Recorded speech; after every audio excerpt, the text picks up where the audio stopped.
বাবা সোনাই, তোদের বাড়িতে কতদিন পর আসলাম। আচ্ছা তুমি এখন কি খাবে সেটা বলো, তাহলে মা সেটাই রান্না করবে। না না মা না, আজকে তুই রান্না করবি। আর শোন, আমি কিন্তু নিরামিষ খাই, পেঁয়াজ রসুনের ছোঁয়া কিন্তু খাবো না, ঠিক আছে? আচ্ছা ঠিক আছে,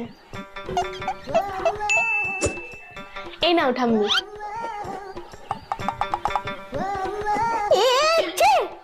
এটা কি রান্না করেছিস? হাই রে, তোকে তো নিরামিষ রান্না করতে বলেছিলাম, মুখ পুড়ে এটা তো মাংস।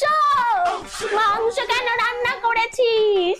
হ্যাঁ নিরামিষই তো করেছি, তুমি তো বলে পেঁয়াজ রসুনের ছোঁয়া খাবে না, তাই জন্য তুমি মাংস রান্না করেছি কিন্তু পেঁয়াজ রসুন ছাড়াই। হাই রে, মুখ পুড়ে আয়, এদিকে আয় একবার, তো এদিকে আয়। অনেক তপস্যা করে আজকে আমি বড় ভিডিও ছেড়েছি, তোমরা গিয়ে দেখে নাও।